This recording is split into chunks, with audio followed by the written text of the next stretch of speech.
In 1957, in Philadelphia, USA, the body of a young boy around 4 to 6 years old was found in a cardboard box in the middle of a forest. The case stretched on for over 60 years, becoming one of the most heartbreaking and mysterious cold cases in American history. The Boy in the Box. The 25th of February, 1957, a quiet, narrow trail in the northeastern woods of Philadelphia, Pennsylvania.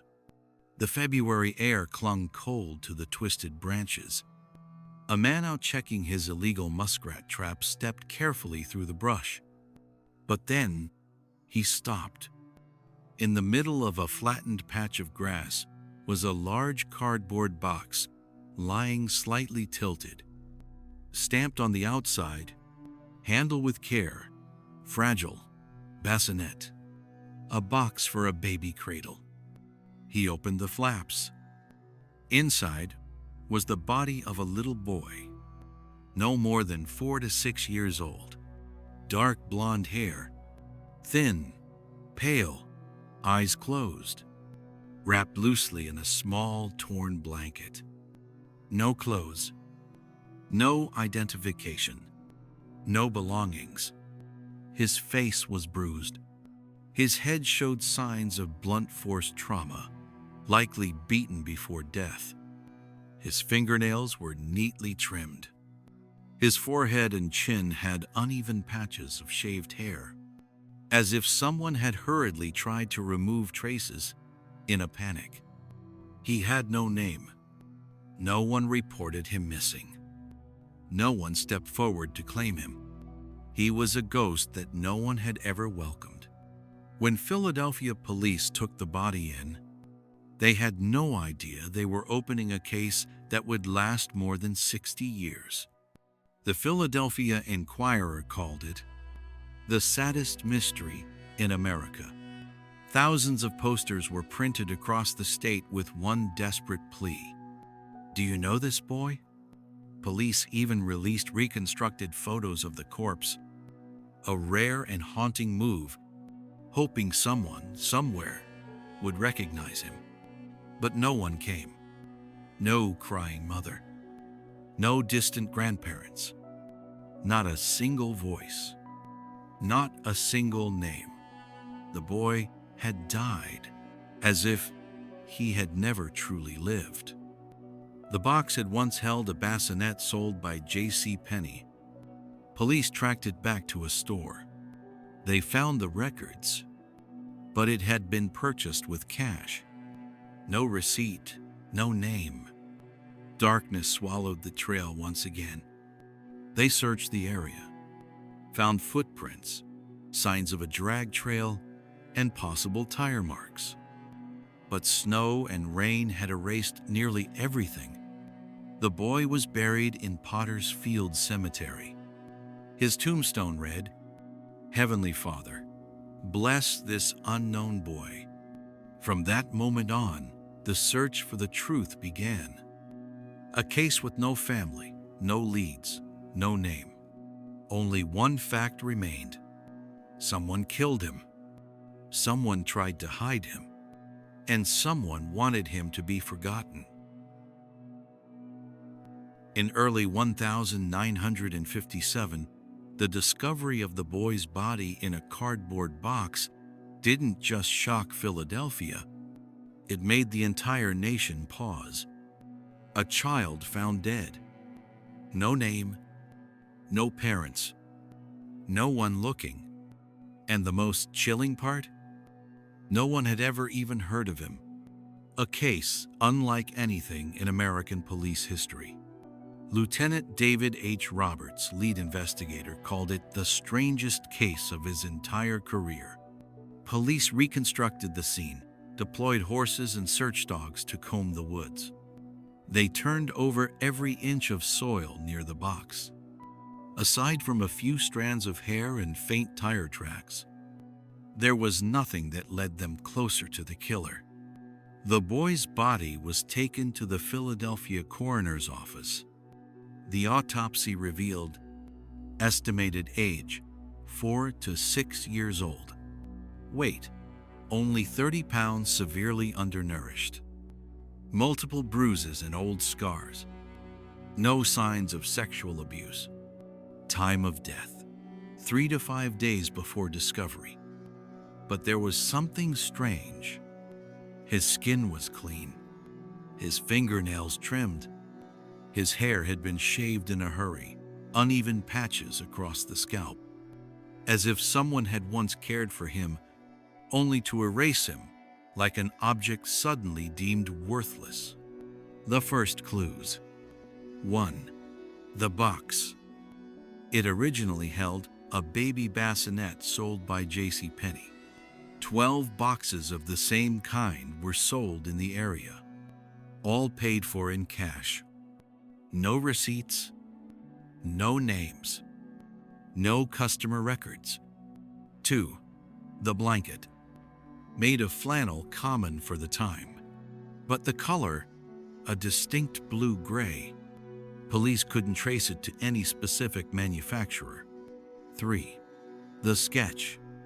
A drawing of the boy's reconstructed face was released across the state, posted at over 400 post offices, supermarkets, and train stations.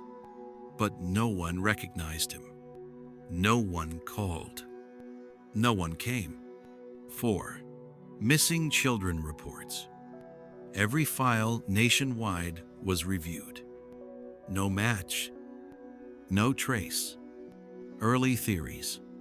Was the boy an illegitimate child, killed to protect someone's reputation, or abandoned by a poor family who couldn't afford to raise him? Or had he died in an illegal foster home, a place hidden from the state, now desperate to cover it up? Police visited over 200 homes, schools, orphanages, and churches. No one was missing a child. It was as if the boy had appeared out of thin air and was discarded like a defective package. The public became obsessed. Parents clutched their children tighter. Newspapers ran headline after headline. Who is this boy? Why doesn't anyone miss him? But then, time passed. The case grew cold, and his name remained a question mark. The box that once held a bassinet now served as his nameless coffin. More than 40 years after the child's body was discovered, the case had almost faded into obscurity. But in the shadows, some people could never forget the boy's empty eyes. And then one day, a woman came forward, claiming she knew exactly what happened. In 2002, Philadelphia police received a tip from a psychologist. One of her patients, a woman known only as Martha, pseudonym M, living in New Jersey, claimed she had witnessed the boy's murder. What she described sent chills down investigators' spines. I was adopted, Martha said, but my adoptive mother was cruel. One day, she brought home a little boy. She called him her test child. I didn't know where he came from. He was kept in the basement, not allowed to speak, not given proper food, not allowed to be touched. Martha, official statement, 2002. According to Martha, on a winter evening, the boy spilled a bowl of soup. Her adoptive mother snapped. She beat him repeatedly in the head. The boy lost consciousness. They didn't call a doctor. Instead, her adoptive father bathed the child, shaved his head, wrapped him in a blanket, placed him in a baby bassinet box, and drove into the woods. They left him like a broken doll. Was Martha telling the truth? At first, police were skeptical.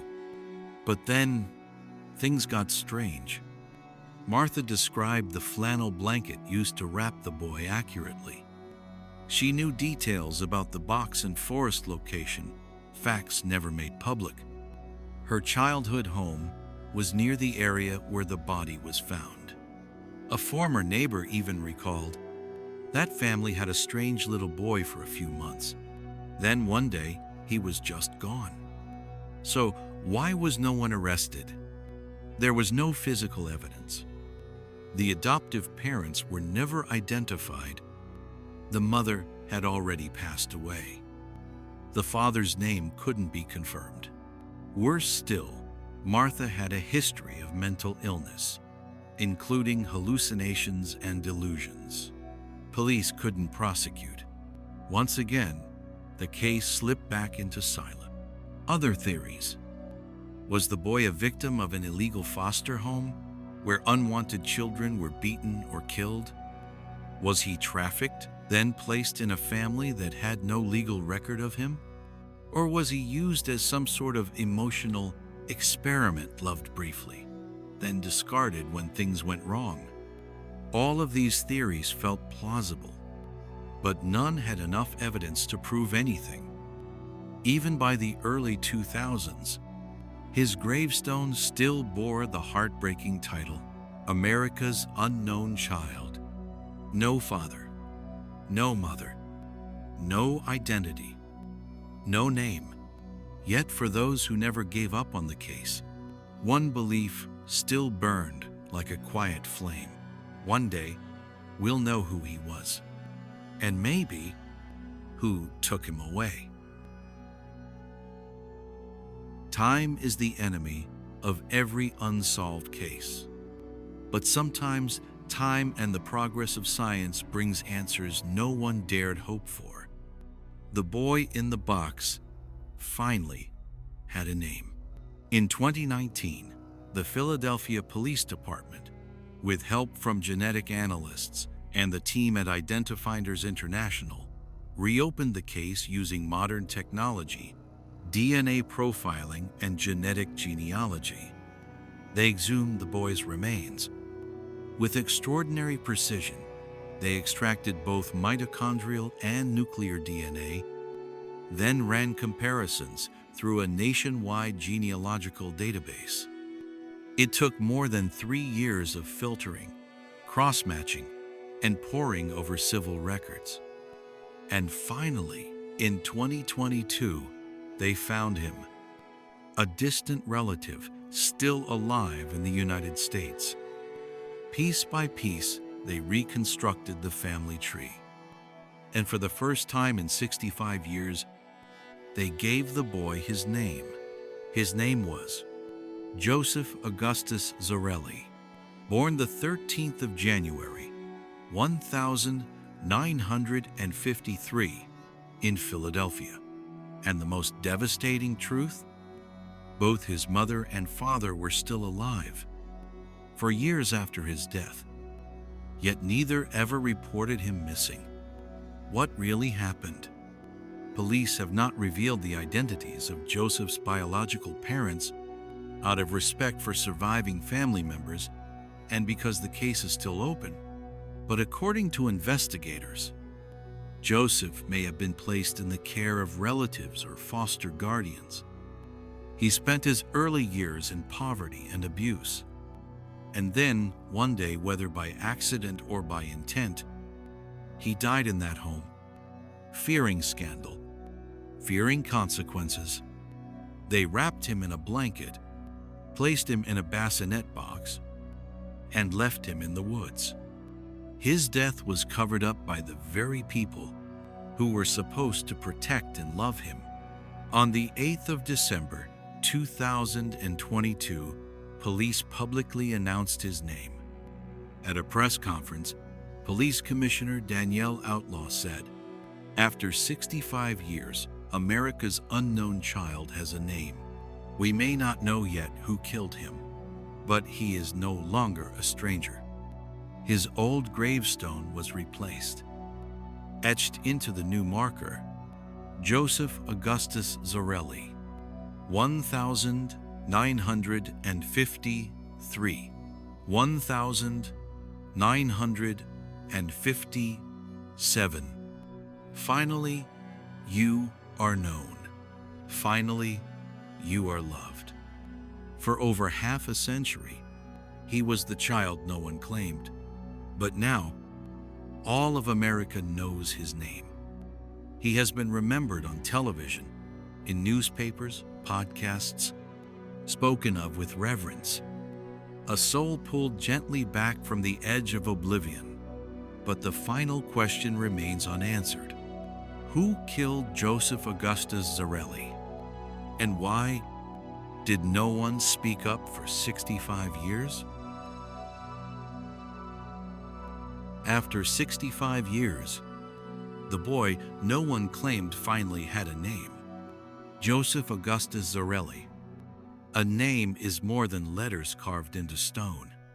It is proof that Joseph once existed, once lived, and once asked in silence to be allowed to live. Now, his name echoes through podcasts, news broadcasts, and the dreams of strangers who can't stop thinking about him. He was once called America's unknown child. Today, he exists in official records, etched into the timeline of modern criminal investigation, as a symbol for the thousands of victims who were never named. But here's the haunting truth. For over half a century, someone knew. Someone or several people knew exactly who Joseph was, knew what happened, and chose silence. No confession, no accountability, no arrests. Only his name was returned. The Philadelphia Police Department has confirmed the case remains open. They hope that by revealing Joseph's identity, someone may remember, feel guilt, or finally be forced to speak. But most of those involved are now deceased or elderly. Witnesses are fading. The forensic files are brittle. New leads vanish into the sealed walls of time. We're not stopping at knowing his name. We want the truth. Lead Investigator, 2023. Joseph's story is no longer just a mystery. It's a journey to reclaim dignity for the most vulnerable among us, the abused, the forgotten, those erased from family, community, and history. It is a warning bell that rings loud and clear. When a child dies and no one looks for them, the guilt belongs not to one person, but to all of us. Joseph has become a symbol, not of death, but of relentless pursuit for justice, even across generations. Today, if you visit Ivy Hill Cemetery in Philadelphia, you'll find a simple, clean headstone, no longer labeled Unknown Boy. Now it reads, Joseph Augustus Zarelli, 1953, 1957. The boy who was forgotten, but never lost.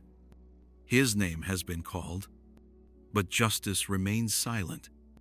Maybe it always will, but at the very least, we know he was here. And for a soul once discarded in a cardboard box, that matters more than anything.